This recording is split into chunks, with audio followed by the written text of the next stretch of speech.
Do you have GI complaints that none of your conventional medical doctors have been able to help you with? It's very common in my practice for people to walk in complaining of diarrhea or constipation or stomach pain or gas and bloating or pain that they don't know the cause of and that their medical doctor hasn't found the cause of. It's very common that they've gone through endoscopies and colonoscopies and all kinds of diagnostics and been told they're normal when they know deep down inside something's wrong with them. I'm Dr. John Bartemus, and I'm putting the pieces together to help you live a life at optimal.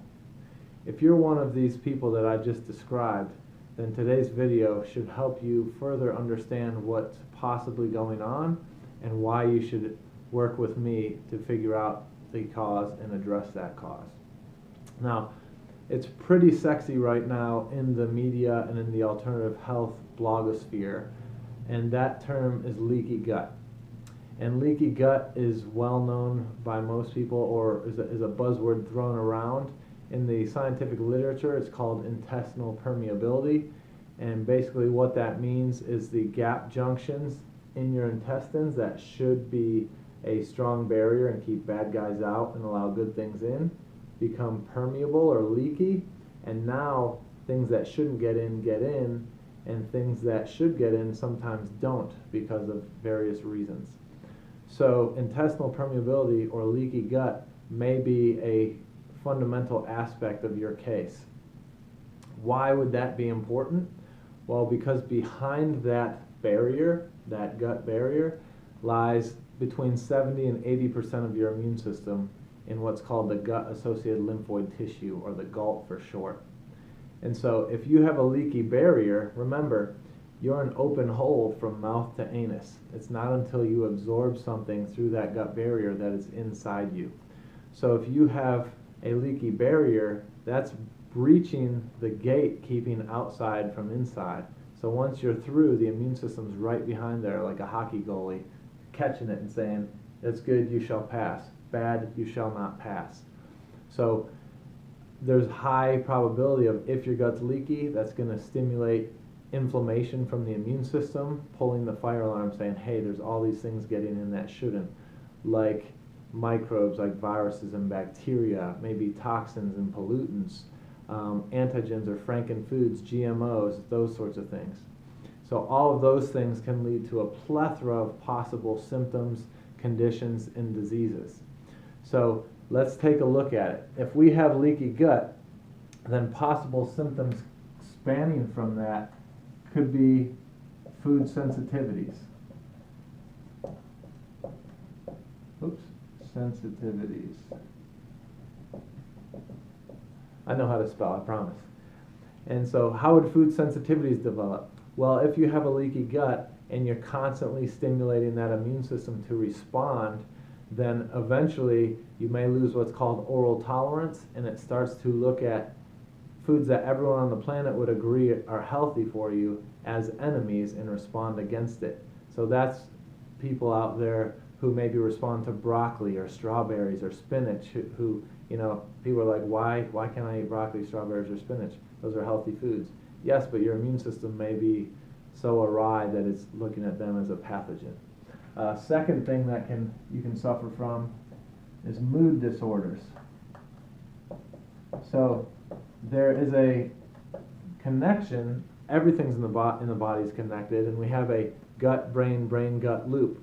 So if you have chronic gut inflammation, that can lead to systemic inflammation and neuroinflammation. And every day more research is coming out saying that neuroinflammation is the driver of our anxieties and our depressions and our spectrums of neurocognitive disorders. Third, leaky gut can drive fatigue. This makes sense, right? If up to 80% of the immune system's in your gut and you're constantly activating it and making it work, then you'll be fatigued because the immune system is energetically expensive. Also, if you have a leaky gut, piggybacking on the fatigue piece, you may have malabsorption. And if you're malabsorbing what you're eating, you're not getting the nutrients from it that you need to be healthy and have energy and all of these things. So you could be eating the best organic, non-GMO, gluten-free, dairy-free diet on the planet, but if you're malabsorbing it, then you have expensive feces. So that's one tie-in with the fatigue. Autoimmune disease can occur from leaky gut. And again, if we're constantly stimulating that immune system, eventually you're increasing, well, leaky gut, you're increasing gut damage potentially. So you may be presenting self-tissue to the immune system to respond to. That's autoimmune disease. Or you may be allowing in pathogens that share cross-reactivity with self-tissues that could lead to autoimmunity. So there's multiple pathways that could lead to autoimmune diseases, such as Hashimoto's, Crohn's, celiac disease, all of these things that are very common in our society.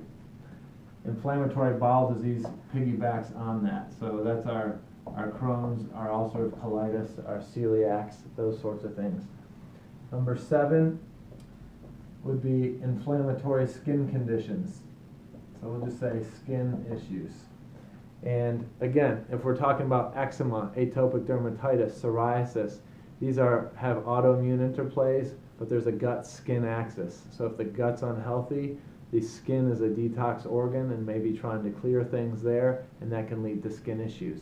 So if you have skin issues that topical corticosteroids and different treatments haven't been able to help, you need to look deeper and look to the gut.